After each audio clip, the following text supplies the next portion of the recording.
은혜와 은총과 축복이 함께하기를 소망합니다. 우리 옆에 분과 인사하시다 반갑습니다. 주의 이름으로 축복하고 환영합니다. 아멘.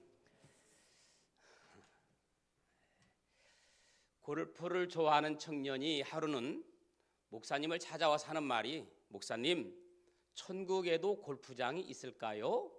그러자 목사님께서 천국에는 골프장이 없습니다. 어떻게 청년은 천국에서 누리는 즐거움과 골프와 비교할 수 있겠습니까? 그랬더니 청년이 하는 말이, 목사님은 골프 맛을 몰라서 그렇습니다. 니들이 개 맛을 알아? 그러자 이번에는 목사님이 청년을 향하여, 청년은 천국의 맛을 몰라서 그렇습니다. 니들이 개 맛을 알아? 그날 밤 이 청년이 잠을 자는데 환상 중에 지옥을 봤습니다. 그런데 지옥에 골프장이 보였습니다.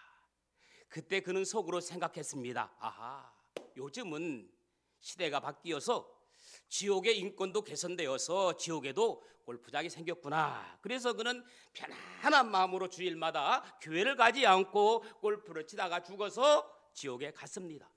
그런데 지옥에 가보니까 골프장이 없는 거예요. 그래서 지옥 문지기에게 따졌습니다. 아니, 지난번 내가 환상 중에 분명히 지옥에 골프장이 있는 것을 봤는데 지금은 왜 없습니까? 라고 물었습니다. 그러자 지옥 문지기가 하는 말이, 그때는 지옥 선정 기간이고 지금 끝났다. 잔말하고 들어와. 그러더랍니다. 우리는 이 청년처럼 세상 잠깐의 기쁨 때문에 영원한 천국의 기쁨을 잃지 말아야 합니다. 저는 골프를 치지 말라는 말은 절대 아닙니다. 재미있죠. 그러나 주의를 범하면서까지는 하지 않았으면 좋겠다, 그 말입니다. 우리는 이 땅의 재미나 즐거움 때문에 천국의 소망까지 잃어버려서는 안 됩니다. 오늘 또 천국의 소망을 바라보며 기쁨으로 예배에 나오신 여러분들을 주님의 이름으로 다시 한번 축복하고 환영합니다. 아멘. 오늘 시편 150편 가운데 가장 좋아하는 장을 말하라고 하면 대부분 시편 23편을 말합니다. 저는 그 중에서도 오늘 4절 말씀에 큰 위로와 은혜를 받습니다. 내가 사망의 음침한 골짜기로 다닐지라도 애를 두려워하지 않을 것은 주께서 누구와 나와 함께 하심이라. 주의 지팡이와 막대기가 나를 안위하시나이다. 한마디로 내가 어떠한 상황 속에 있다 할지라도 하나님은 나를, 여러분을 돌보아 주신다는 말씀입니다. 그래서 오늘 제목을 우리를 돌보시는 하나님, 우리를 돌보시는 하나님이라고 제목을 정해보았습니다. 한번 따라합시다. 우리를 돌보시는 하나님. 안 따라하는 분이 있으니까 다시 한번, 우리를 돌보시는 하나님. 특별히 오늘 부족한 저를 하나님께서 돌보시고 지켜주실 줄로 믿습니다. 여러분, 다윗하면 파란만장한 인생을 산 사람이 다윗입니다. 파란만장한 인생을 살았던 다윗이 그의 한평생을 회고하면서 지은 시가 시편 23편입니다. 1절 이렇게 시작하지요. 여호와는 나의 목자시니 내게 부족함이 없으리로다. 주님이 나의 목자가 되어주셨기 때문에 어떤 문제와 어려움 속에서도 부족함이 없다고 하는 다윗의 고백입니다. 먼저 우리가 만난 사망의 음침한 골짜기에 대해서 함께 생각을 해보려고 합니다. 내가 사망의 음침한 골짜기에 다닐지라도 다윗은 고백합니다. 여러분, 팔레스타인 땅에는 가파른 골짜기들이 곳곳에 놓여 있습니다. 그래서 이 눈이 어두운 양들이 목자 곁을 떠나 잠시 길을 잃고 발을 헛디디기만 하면 이런 골짜기에 떨어져서 죽거나 크게 다치게 됩니다. 우리 인생의 여정에서도 때로는 이와 같은 사망의 음침한 골짜기와 갖가지 어려운 문제들이 우리 앞에 놓여 있는 때가 발견하게 될 때가 있습니다. 여러분, 불과 몇 년 전만 해도 전 세계적으로 불안 속에 몰아넣었던 코로나19 사망의 음침한 골짜기는 모든 국민들의 마음에서 평안함을 빼앗아 갔습니다. 생명을 빼앗아 갔습니다. 경제를 빼앗아 갔습니다. 예배의 소중함까지 빼앗아 갔습니다. 사망의 음침한 고난의 골짜기를 우리가 통과할 때 그 고통과 어려움은 말로 다 표현할 수 없었습니다. 다윗은 시편 22편 1절 2절에서 그는 그의 고통을 이렇게 고백합니다. 내 하나님이여 내 하나님이여 어찌 나를 버리셨나이까. 어찌 나를 멀리하여 돕지 아니하시오며 내 시름소리를 듣지 아니하시나이까. 내 하나님이여 내가 낮에도 부르짖고 밤에도 잠잠하지 아니하오나 응답하지 아니하시나이다. 얼마나 그 고통이 심하고 그의 삶에 힘들고 어려운 순간이 다가왔던지 하나님 어찌하여 나를 버리셨나이까라고 다윗은 절규의 고백을 합니다. 어찌하여 나를 버리셨습니까? 울부짖는 하나님 앞에 드리는 다윗의 기도. 여러분이 아는 것처럼 우리 주님께서도 십자가의 고난 앞에서 얼마나 힘드셨으면 엘리 엘리 라마 사박다니 나의 하나님 나의 하나님 어찌하여 나를 버리셨나이까 절규의 고백을 했습니다. 여러분, 우리에게 이와 같은 고난이 다가온다 할지라도 절대로 낙심하거나 포기하고 그 자리에 주저앉으면 안 됩니다. 왜냐? 밤이 깊으면 새벽이 밝아오는 것입니다. 추운 겨울이 지나고 나면 따뜻한 봄이 다가오는 것입니다. 천둥 번개치고 궂은 날이 있으면 밝고 환한 개인 날이 우리에게 다가오기 때문인 것입니다. 우리가 지금 겪고 있는 다윗이 겪었던 이 사망의 음침한 골짜기를 통과하고 나면 반드시 생명의 내일이 아멘 광명의 내일이 축복의 미래가 영원한 천국이 예비되어 있다는 것을 믿으시기를 주님의 이름으로 축복합니다. 그러면 우리가 감사할 것은 이 사망의 음침한 골짜기를 통과하면서 알게 모르게 우리의 신앙이 자라고 강해진다는 겁니다. 여러분, 고통이 있으면 그 고통 뒤에는 더 강해진다는 겁니다. 욥이 얼마나 많은 고통과 고난이 있었습니까? 그런데 욥은 이렇게 고백하지요. 욥기 23장 10절에 그가 나를 단련하신 후에는 내가 엄청 두들겨 맞은 다음에는 더 강하여 내가 순금같이 되어 나오리라. 여러분, 부정적인 나의 모습이 깨어지고 제대로 기도하지 아니하고 말씀 묵상하지 않던 내가 변화되고 주님 뜻대로 살려고 몸부림치는 그러한 모습으로 바뀐다는 것입니다. 그러므로 사망의 음침한 골짜기를 지나갈 때 절대로 낙심하지 말고 믿음의 주여 온전케 하신 예수를 바라보고 나가는 여러분들 되기를 축복합니다. 그리하면 반드시 희망과 축복의 새벽이 밝아올 줄로 믿습니다. 그 다음에 두 번째는 주님과 동행하는 신앙입니다. 4절에 다윗은 위대한 신앙 고백이 나옵니다. 해를 두려워하지 않을 것은 주께서 나와 함께 하심이라. 여러분, 이 사망의 음침한 골짜기를 지날 때 가장 무서운 적이 뭔지 아십니까? 내 마음에 찾아오는 두려움, 내 마음에 찾아오는 공포, 이건 말로 할 수가 없습니다. 우리는 지금도 종종 코로나19 때 겪었던 것들을 떠올립니다. 두 번 다시 생각하고 싶지 않은 두려움, 공포였습니다. 엘리베이터를 탔는데 옆에 누가 기침만 해도 의식적으로 그 사람을 피하게 되었던 것이 엊그제 같습니다. 마스크를 안 쓰고 사람이 차를 타면 저 사람 예의 없다고 우리는 비난했습니다. 우리는 이렇게 여러 가지 두려움과 공포 속에서 이러한 어려운 일들을 경험했습니다.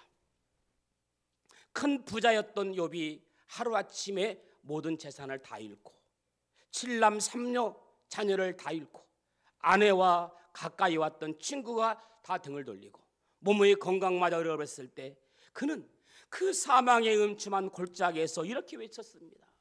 내가 두려워하는 것이 내게 임하고 내게 무서워하는 것이 내 몸에 미쳤구나. 그러나 여러분, 그 순간에도 우리 주님이 함께 하시고 계신다는 사실을 잊지 말기 바랍니다. 아무리 우리가 사망의 깊은 골짜기를 지난다 할지라도 해를 두려워하지 않을 것은 주님이 우리와 함께 계시기 때문입니다. 주께서 나와 함께 하심이라. 아멘. 주께서 나와 함께 하심이라. 아멘. 그래서 우리가 찬송가 442장 후렴 부분에 보면 주님 나와 동행을 하면서 나를 쟁그 삼으셨네. 아멘. 우리 서로 받은 그 기쁨은 알 사람이 없도다. 아멘. 할렐루야. 그 주님이 우리와 동행하시는 줄로 믿습니다. 요즘 많은 분들이 코로나를 끝나고 여행을 많이 다니더라고요. 여러분, 여행을 갈 때 무엇을 가장 중요하게 여기십니까? 장소입니까? 물론 여행을 갈 때 장소는 꽤 중요합니다. 시간도 중요합니다. 어느 시기에 가는지도 중요합니다. 장소도 중요하고 시간도 중요하지만 그러나 가장 중요한 요소가 있다면 바로 누구와 함께 가느냐, 누구와 함께 동행하느냐, 이것이 가장 큰 문제일 것입니다. 인터넷 여행 전문 사이트 익스피디아를 들어보셨을 겁니다. 이 사이트에서 설문조사를 실시했다고 합니다. 여행자에게 여행이 성공적이었던 이유가 무엇인지를 물었고, 반대로 여행을 망쳤다면 그 이유가 무엇인지를 물었다고 합니다. 그런데 여행이 성공적이었다고 답한 사람들이 80%가 좋은 동행자가 있었기 때문에 즐거웠다고 대답을 했고, 여행이 실패했다고 생각하는 사람들의 38%는 같이 간 사람과 성향이 너무 달라서 여행을 망쳤다라고 대답을 했답니다. 그래서 이 여행에서 동반자가 얼마나 중요한지를 절실하게 보여주는 수치라고 할 수 있습니다. 그렇습니다. 좋아하는 사람과 함께하는 여행은 어디를 가든지 즐겁고 행복합니다.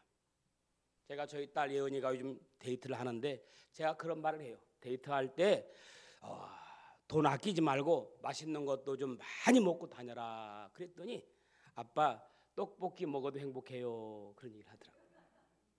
여러분, 강강술래에 가서 한우 등심을 먹어도 불편한 사람이 있고 분식집에서 떡볶이를 먹어도 행복한 사람이 있습니다. 저는 개인적으로 동행이라는 단어를 참 좋아합니다. 그리고 항상 아름다운 동행을 꿈꾸며 살아갑니다. 그래서 제 카톡에는 동행하는 삶이라고 문구가 항상 있습니다. 그래서 그런지 저는 혼자 하는 것을 참 싫어합니다. 혼자 있는 것도 싫어하고, 혼자 밥 먹는 것도 싫어하고, 혼자 차 마시는 것도 싫어합니다. 그래서 제 곁에는 많은 사람들이 항상 많이 있었습니다. 종종 은퇴하신 분들과 대화를 하다 보면 한결같이 하는 말이 은퇴하니까 찾는 사람이 없더라, 연락 오는 사람이 없더라, 그런 말을 종종 듣습니다. 그래서 저도 요즘은 혼자 하는 연습을 많이 하고 있습니다. 혼자 밥도 먹어보고 혼자 차도 마셔보고 하루 종일 혼자 교회 카페에서 훈련을 많이 받고 있습니다. 다행히도 요즘은 창밖에 벚꽃이 활짝 피어서 벚꽃이 저의 친구가 되어주기도 합니다. 여러분, 특별히 성도는 주님과 함께 아름다운 동행을 꿈꾸며 살아가는 신앙의 동반자라고 말할 수 있습니다. 주님이 여러분들의 영원한 동반자가 되기를 축복합니다. 여러분에게 가장 소중한 분이 누굽니까? 인생의 동반자 중에서 우리에게 가장 소중하고 변함없는 분은 우리에게 구원을 베푸실 전능자 하나님이신 줄로 믿습니다. 스바냐 3장 17절, 너희 하나님 여호와가 너희 가운데 계시니 그는 구원을 베푸실 전능자시라. 그가 너로 말미암아 기쁨을 이기지 못하시며 너를 잠잠히 사랑하시며 너로 말미암아 즐거이 부르며 기뻐하시리라. 여러분, 어떤 문제, 어떤 어려움이 닥쳐와도 이제는 정면 돌파합시다. 믿음으로 문제와 싸워 승리하시고 어려움을 물리치시고 공포를 물리치고 질병을 물리치고 승리의 삶을 살아가는 여러분들 되기를 주님의 이름으로 소망합니다. 여러분, 지금은 힘들고 어렵고 고통의 순간을 지나지만 모든 것이 합력하여 선을 이루는 동행의 은혜가 함께하기를 소망합니다. 마지막 4절에 보니까 주의 지팡이와 막대기가 나를 안위하시나이다. 지팡이와 막대기의 신앙입니다. 이스라엘에서 양치는 목자들은 지팡이, 막대기는 꼭 가지고 다닙니다. 필수. 양치는 목동은 지팡이와 막대기가 있어야 됩니다. 여러분, 이 지팡이는 끝이 둥글어서 긴 지팡이인데 만약 양들이 대열을 이탈해서 딴 길로 가려고 할 때 양의 목을 탁 걸어서 끌어당깁니다. 지팡이로. 그래서 이 지팡이는 양들을 인도하는 지팡이인 거예요. 막대기는 끝이 쇠가 감겨 있습니다. 짧고 단단한 막대기인데 만약 양을 치다가 뱀이나 이리, 사자, 늑대 등이 오면 그것으로 쳐서 물리치는 겁니다. 그래서 지팡이는 길잡이가 되는 것이고 막대기는 보호해주는 무기가 되는 것입니다. 그러므로 여러분, 이 막대기, 지팡이가 여러분의 길잡이가 되고 막대기가 여러분의 무기가 되기를 축복합니다. 양들이 이탈했을 때 지팡이로 목을 걸어서 끌어안고 그들을 보호하고 그들의 길을 인도했던 것입니다. 우리가 이 세상에서 사는 동안 그 어떤 문제와 어려움이 다가오든지 간에 주님이 우리의 지팡이와 막대기가 되어주셔서 우리의 삶을 인도하고 계신다는 사실을 잊지 말아야 합니다. 다윗이 그렇게 양떼를 돌보면서 하나님이 그렇게 자신을 돌보실 것을 알고 적들에게 둘러싸여 고통스럽고 힘들고 어려운 상황에 처했을 때 다윗은 문제 앞에 간절히 기도했던 것을 알 수 있습니다.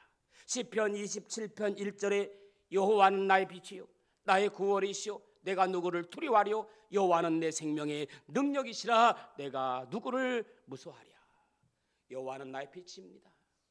여호와는 나의 구원이십니다. 여호와는 나의 생명이십니다. 여호와는 나의 능력이십니다. 주님이 우리의 빛이 되시고 구원 되시고 힘이 되시고 방패가 되시는 줄로 믿습니다. 그러므로 우리가 누구를 무서워하리요? 우리를 인도하시는 이 지팡이는 하나님 말씀입니다. 말씀의 지팡이가 우리의 발걸음을 인도하십니다. 우리를 보호해 주시는 이 막대기는 성령의 검입니다. 성령의 검이 되어서 모든 흑암 권세를 물리치고 주님 안에서 위대한 승리자로 살게 만들어 주시는 줄로 믿습니다. 말씀을 마무리합니다. 여러분, 이 세상에 사는 동안 예수 잘 믿는 것밖에 우리의 큰 복은 없습니다. 어떻게 해야 우리가 예수를 잘 믿는 걸까요? 다른 길 없습니다. 그저 기도 많이 하고 말씀에 귀를 기울이고 말씀에 순종의 삶을 살려고 열심히 예배 드리고 아멘. 내가 맡겨진 일에 충성하고 성령 충만 받아서 열심히 교회를 섬기고 이웃을 사랑하고 실천하는 것이 예수를 잘 믿는 것이고 복받는 삶이 되는 것입니다. 여러분, 지금 어떠한 사망의 음침한 골짜기를 통과하고 계십니까? 어떤 절망의 계곡을 통과하고 계십니까? 그럼에도 두려워하지 마십시오. 염려하지 마십시오. 걱정하지 마십시오. 엘리야 같은 능력의 사람도 바알 선지자 450명, 아세라 선지자 400명, 850대 1로 싸워 승리한 엘리야도 에너지가 소모되니까 로뎀나무 아래에서 하나님 나를 좀 죽여주세요라고 기도합니다. 여러분, 그런데 이 모습은 전혀 낯설지가 않습니다. 왜냐? 이 모습 속에 오늘 저와 여러분들의 모습을 발견할 수 있기 때문입니다. 신약의 야고보는 엘리야를 뭐라고 표현했느냐? 우리와 똑같은 사람이다. 엘리야 역시 우리와 똑같이 깨지기 쉬운 질그릇이라고 표현했습니다. 여러분, 사람이 강한 것처럼 보이는 사람도 한번 두려움의 물결 속에 휩쓸리기 시작하면 헤어나오기 쉽지 않습니다. 우리는 모두 깨지기 쉬운 연약한 존재임을 기억하고 남에게 괜한 말을 하여 상처를 내고 아픔을 주는 사람이 아니라 위로해주고 힘을 복돋아주고 높여주고 기다려주는 사람이 되기를 주님의 이름으로 축원합니다. 저희 곁에도 이런 사람이 많았으면 좋겠어요. 위로해주고 힘을 복돋아주고 높여주고 기다려주는 사람. 오늘 또 목자 되신 주님께서 말씀의 지팡이와 성령의 막대기로 여러분을 돌보시고 지키시고 동행하시고 한평생 하나님이 예비하신 축복의 길, 의의 길, 은혜의 길로 저와 여러분을 이끌어 주실 줄로 믿습니다. 그 주님 믿고 의지함으로 날마다 승리하는 삶을 살아가는 여러분들 되기를 주님의 이름으로 축복합니다. 너희 하나님 여호와가 너희 곁에 계셔서 우리를 지키고 인도해 줄 줄로 믿습니다. 우리 같이 사용합니다. 너희 하나님 여호와가 너희 가운데 계시니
말씀을 생각하면서 같이 기도하기 원합니다. 너희 하나님 여호와가 너희 가운데 계시니 그는 구원을 베푸실 전능자시라. 주님, 우리는 주님의 도우심이 필요한 사람들입니다. 우리는 질그릇과 연약한 존재여서 쓰러지고 잘 넘어집니다. 주님, 나를 일으켜주세요. 주님, 나에게 힘을 주세요. 내가 비록 사망의 음침한 골짜기로 다닐지라도 절대로 낙심하거나 포기하지 않고 다시 일어설 수 있도록 힘을 주세요. 위로해주는 사람, 힘을 복돋아주고 높여주고 기다려주는 사람 되게 하옵소서. 같이 기도합니다. 사랑하는 주님, 은혜를 감사합니다. 우리는 주님의 도우심이 필요한 사람입니다. 질그릇과 같이 연약한 존재여서 쓰러지고 넘어집니다. 오늘 나를 일으켜주시고 나에게 힘을 주세요. 사망의 음침한 골짜기로 다닐지라도 낙심하거나 포기하지 않게 다시 일어설 수 있도록 도와주세요. 상처 주는 사람이 아니라 위로해주는 사람 되게 하시고 남을 높여주는 사람 되게 하시고 기다려주는 사람 되게 하여 주시옵소서. 오늘 또 말씀 가운데 거하시는 주님, 그 주님을 찬양하며 그 주님으로 승리하는 저희들 되게 하여 주시옵소서. 역사하여 주옵소서. 하나님의 사람 되게 하옵소서. 예수님의 사람 되게 하옵소서. 성령님의 사람 되게 하여 주시옵소서. 사랑하는 주님, 밤이 깊으면 새벽이 오듯이 추운 겨울이 지나면 봄이 오듯이 천둥 번개치고 굳은 날이 있으면 밝고 환한 날이 오듯이 나에게 다시금 희망과 축복의 새벽이 밝아오는 것을 믿게 하여 주옵소서. 여호와는 나의 빛, 나의 구원, 나의 생명, 나의 능력임을 믿게 하여 주옵소서. 우리를 돌보시는 예수님의 이름으로 기도합니다. 아멘. 442장 다 같이 찬송합니다.